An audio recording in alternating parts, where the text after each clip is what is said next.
Hello, BookTube. I've got some mail for you today on a bright, sunny Thursday, including a small box and a much bigger box. The box that we will end with, I think I know who it's from. I think I know partially what's in it. But if it's the sender I think it is, there's a surprise that I do not know about. So we'll work our way up to that. We'll do the manila envelopes first and see what we have. See if there's anything squeal-worthy. Okay, this, I believe we've seen this already. This is a finished copy. This will be a $27 hardcover coming out in May. Pretty sure we've seen this. This is by Elizabeth O'Connor, and it's called Whale Fall. To manage the light here, because we've got a light source right there that's going to make the covers. There we go. Is that a little bit better? It's a contemporary novel here. It's 1938, and a dead whale has washed up on the shore of a remote Welsh island. For 18-year-old Manod, who has spent all her life there with her father and younger sister, it feels like both a portent of doom and a symbol of what may lie beyond the familiar coast, a beautiful yet blisteringly harsh land that her hardscrabble family has called home for generations. Yeah, or it could be just a dead whale. But of course, if you know that you're a character in a literary novel, you won't take it that way. So when two English ethnographers arrive hoping to study the island culture, it feels like a boon, a glimpse of a life outside her village and a means of escape. Okay, I don't know that I know that. I don't know that that is ringing a bell. Her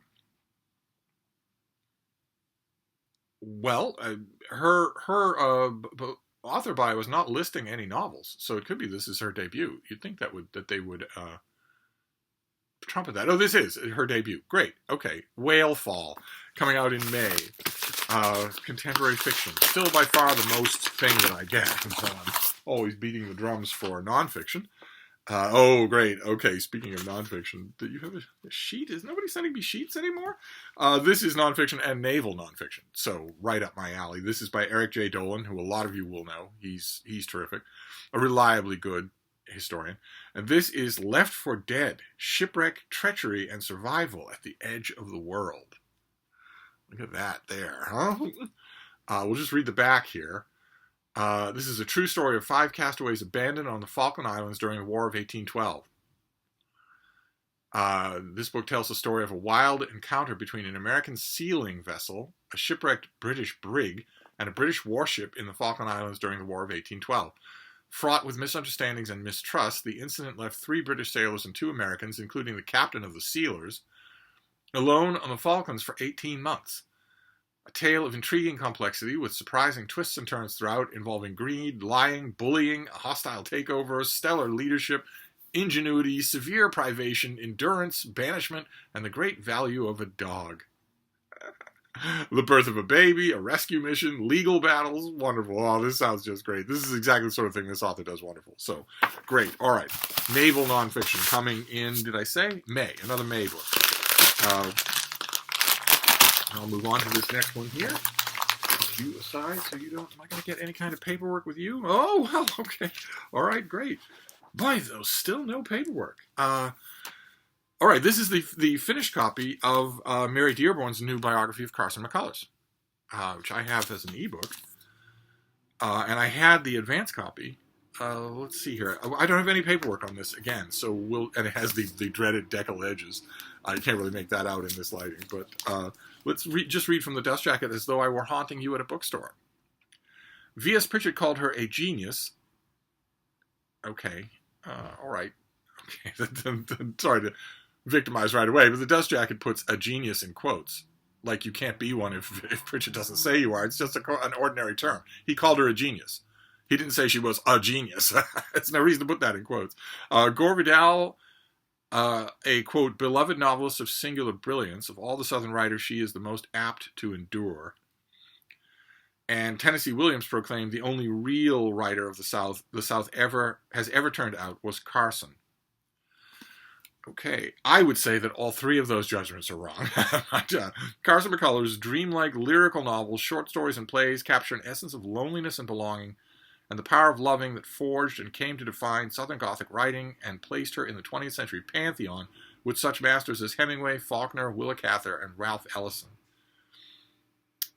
Her first novel, The Heart is a Lonely Hunter, was published to loud acclaim when she was just 23. Overnight, she became the most widely talked about writer of the time.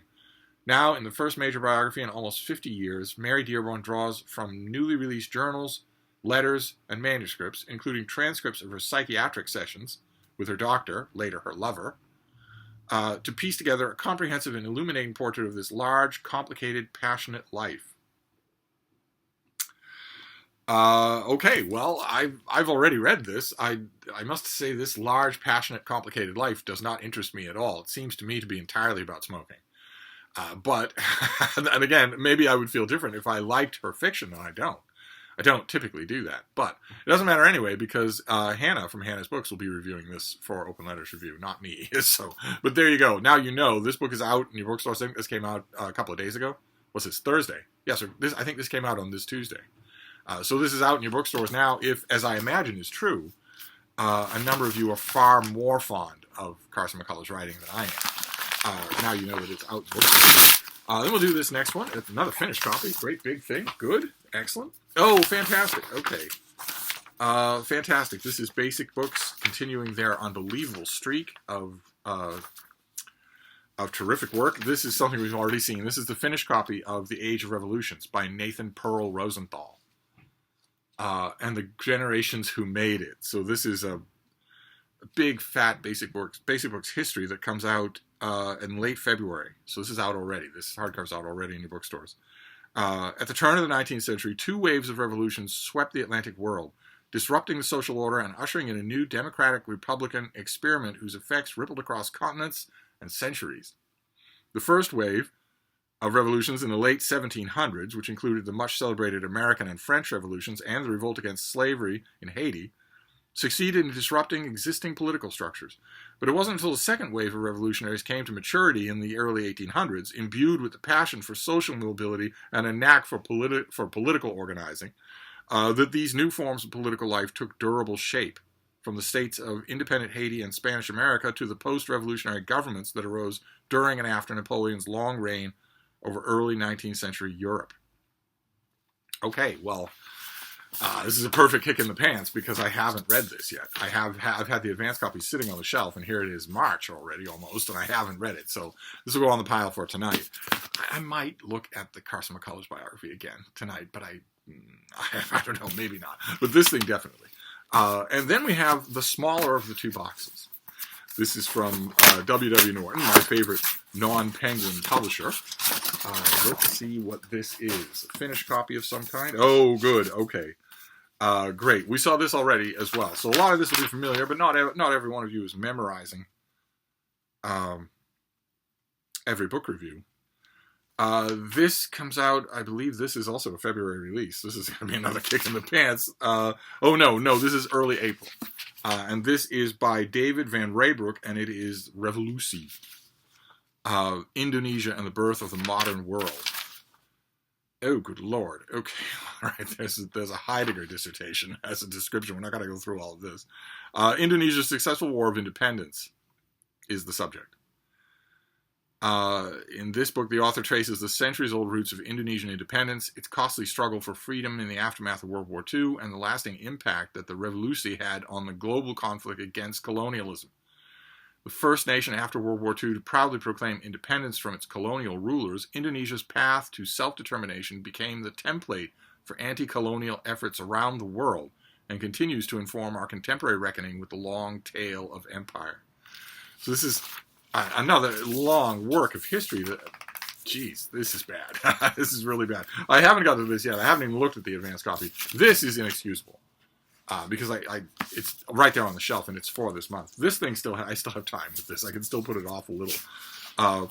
So let's do a Steve Pyramid for this. We have the Indonesian Revolution. We have more revolutions, the Age of Revolution, by a surprisingly young author. That is our author. He's quite young. And so 3 finished copies here. That's terrific, because we also have the new biography from Carson McCullers. It's getting a lot of press. I think there are 2 big reviews of it in major journals that still haven't come out yet. Then the new Eric J. Dolan, Left for Dead. Doesn't really matter what the subject is. He's such a natural storyteller. And Whalefall, a debut novel. Debut work of contemporary fiction. So that is the Steve Pyramid. And now we have The huge box. I think I know what this is. So let's see what's in here.